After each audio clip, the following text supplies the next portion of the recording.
시편 40편 1절에서 9절입니다. 다윗은 깊은 웅덩이에 빠진 적이 있습니다. 그 웅덩이가 뭔지 우리가 구체적으로 알 수는 없어요. 우리도 마찬가지입니다. 나도 모르는 사이에 웅덩이에 빠지는 일을 경험하게 되어집니다. 여기서 말하는 웅덩이는 전쟁할 때 적을 곤경에 빠뜨리기 위해서 파놓은 웅덩이를 뜻해요. 그 속에 무서운 무기가 숨겨져 있고 거기에 빠져서 찔리는 순간 헤어나올 수가 없어요. 그래서 성경은 뭐라고 말하는가 하면 2절에 기가 막힌 웅덩이다 그렇게 말해요. 우리가 살고 있는 이 세상은 지뢰밭과 마찬가지입니다. 어디에 뭐가 숨겨져 있는지 알 수는 없어요. 우리를 매우 해롭게 하고 상하게 하는 그런 웅덩이가 있습니다. 어쩌면 우리도 그런 웅덩이를 많이 거치면서 살아왔을 거예요. 이렇게 말합니다. 기다리고 기다렸더니 부르짖음을 들으셨도다. 어느 때에? 기가 막힌 웅덩이에 빠졌을 때에. 여기서 말하는 웅덩이는 아마도 사람들이 파놓은 의도적인 그런 함정이었을 거예요. 다윗은 이런 일을 많이 겪었습니다. 이런 일을 겪을 때에 다윗은 그들과 다투고 싸우지 않았습니다. 그런 상황을 불평하지 않았습니다. 이렇게 말합니다. 부르짖음을 들으셨도다. 부르짖었다는 얘기예요. 기다리고 기다렸다.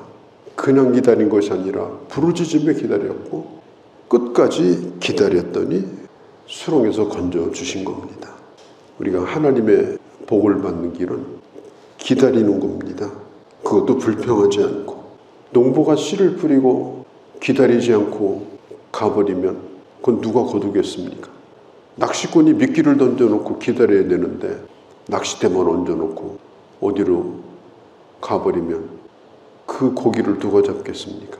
목자가 정말 영혼을 사랑하고 눈물로 씨를 뿌리면서 그 영혼을 세우는 일을 기다리면서 해야 되는데 그걸 하지 못하고 그냥 자기 감정대로 영혼을 대하고 자기 마음대로 그렇게 하면 한 사람이라도 제대로 길러서 영혼을 세울 수가 있겠습니까?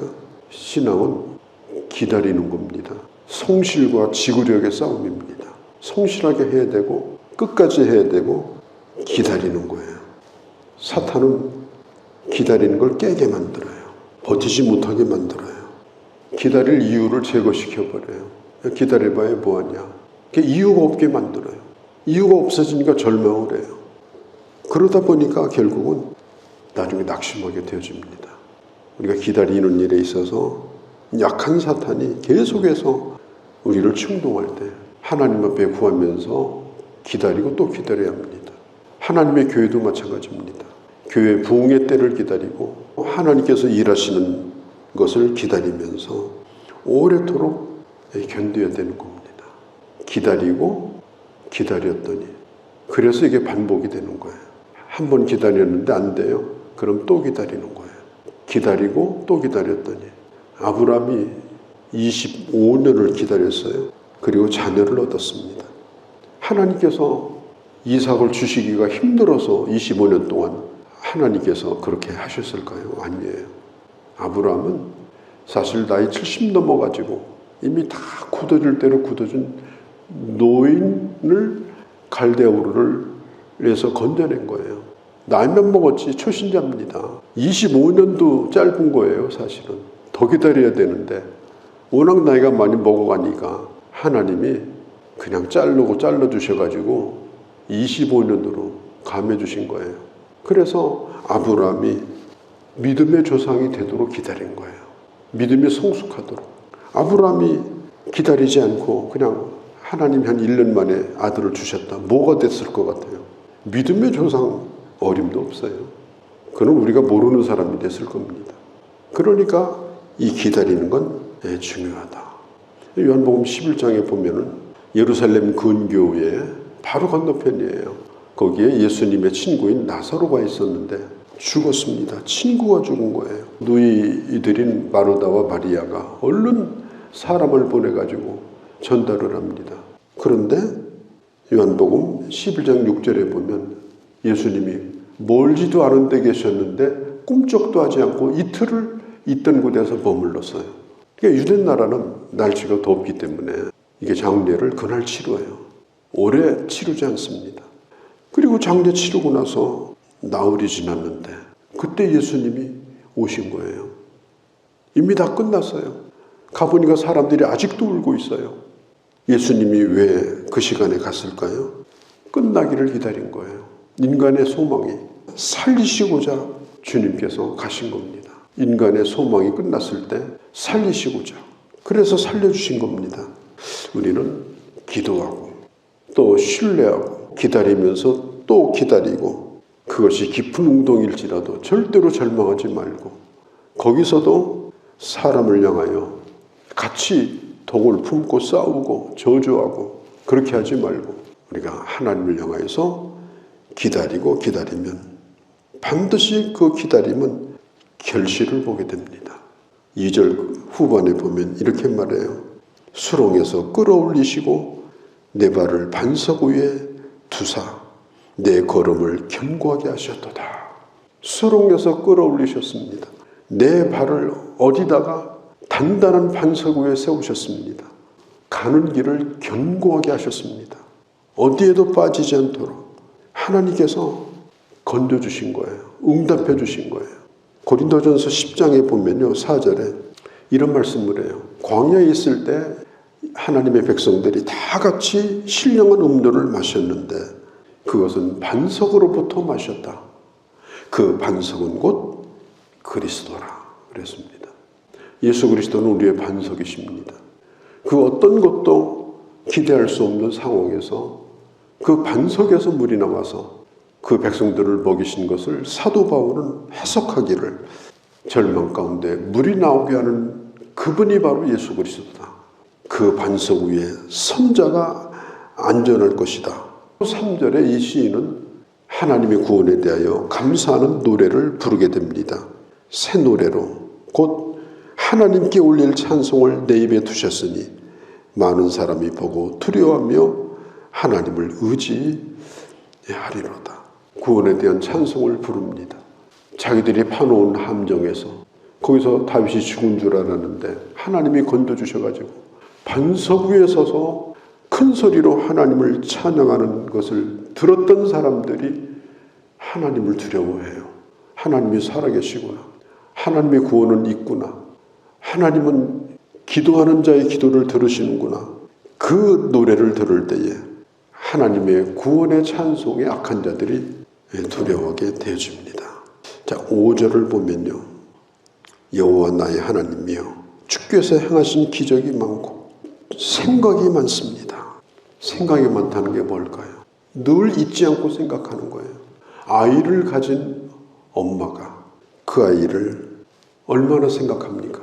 잘 때 말고는 잊지 않고 생각합니다. 그리고 그 어린아이에게 엄마는 모든 것을 쏟아 붓습니다. 그럼에도 불구하고 그 엄마는 한계를 가지고 있습니다.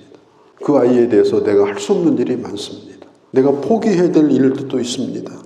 내 마음이 없어서가 아니라 그럴 능력이 없는 거예요. 한계가 있기 때문에 그런 것입니다. 그런데 성경은 이렇게 말해요. 생각이 많아. 우리를 향한 생각이 많아. 누구도 비교할 수가 없습니다.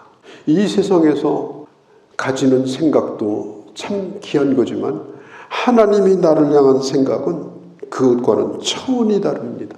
불가능이 없는 하나님의 생각, 모든 것을 하시는 하나님의 생각, 그 생각 가운데서 오늘 내가 존재하는 거예요. 오늘 성경에도 보면은 이 기쁜 소식이라는 말이 나옵니다. 9절에 기쁜 소식. 이 기쁜 소식이 어디서부터 나온 거예요? 하나님의 생각에서 나온 겁니다. 하나님께서 우리를 창세전에 예정하시고 이 세상이 만들어지기 전에, 그러니까 내가 언제 구원받았느냐? 천지창조전에 구원받은 거예요. 하나님의 예정이 먼저 있고 구원이 다음이에요. 구원받기 전에 이미 우리는 하나님의 생각 속에서 구원을 받았어요. 오묘하신 하나님의 섭리 가운데서 복음을 만난 거예요. 그리고 거기서 복음을 듣게 되고 거기서 예수를 믿게 되고 성령의 은혜로 거듭나게 되고 우리가 하나님의 자녀가 되어진 것입니다. 그래서 우리가 이것을 기쁜 소식이라고 그래요. 이건 보통 소식이 아닙니다. 기쁜 소식. 오늘 성경도 말하지 않습니까? 이 기쁜 소식을 내가 전한다. 9절에 이것을 아는 사람, 좋은 것을 본 사람, 이 복음의 감격이 있는 사람, 이런 사람은 하나님이 내게 행하신 일을 증거합니다. 남의 얘기가 아니에요. 하나님이 내게 행하신 일, 하나님이 나에게 어떤 생각을 가지셨고 내게 어떤 일을 행하셨는가, 그것을 속으로만 감춰두는 것이 아니라 그것을 드러냅니다. 그게 간증이고 그게 바로 복음 증거예요. 기가 막힌 웅덩이.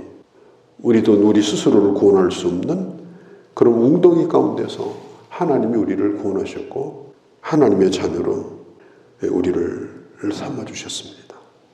그래서 우리가 새 노래로 주님을 찬송하고 사람들 앞에서 9절에 의의 깊은 소식을 회중 가운데서 입을 결코 닫지 아니하고 내가 입을 연 거, 그거 주님 아실 겁니다.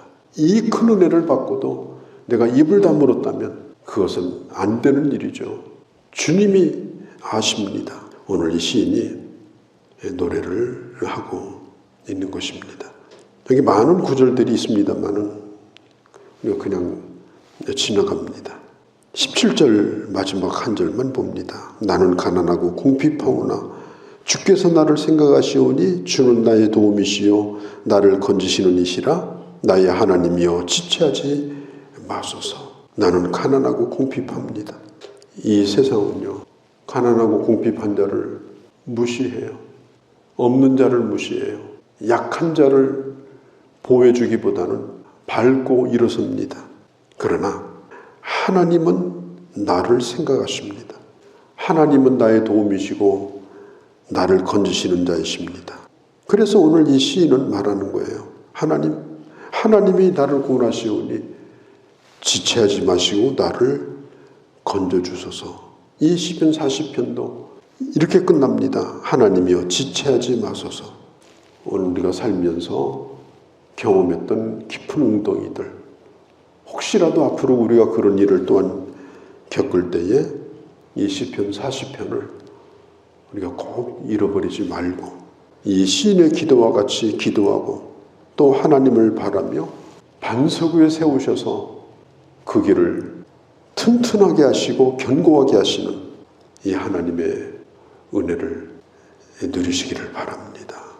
15절에 보면 사람들은 조롱하면서 크게 웃어요. 하하하고 웃습니다. 그런데 16절에 보면 나중에는 내가 웃습니다. 내가 기뻐하게 됩니다. 이 분명한 확신과 소망 가운데 우리 주님을 신뢰하며 오직 믿음으로 살아가는 그런 주님의 귀한 자녀들이 되어주시기를 바랍니다. 거룩하신 우리 아버지, 기다리고 기다렸더니 주님은 내 기도에 귀를 기울이셨고 주님은 들으셨고 주님은 기가 막힌 웅덩이에서 나를 건져주셨고 나를 예수 그리스도의 반석을 세워주셨고 이제는 그 믿음 위에 굳게 서서 나의 길을 걸어갈 수 있도록 오늘도 나를 구원하시고 구원의 확신을 가지고 살아가게 하심을 감사합니다. 나의 구원이 내 속에만 감춰진 것이 아니라 입술을 열어서 이 기쁜 소식을 전하고 사는 것을 주님이 아시고 또 세상에 알 수 있는 그런 하나님의 사람으로 살아가게 하여 주옵소서. 이 하루도 주께 의탁하오며 우리 주 예수님의 이름으로 기도하옵나이다. 아멘.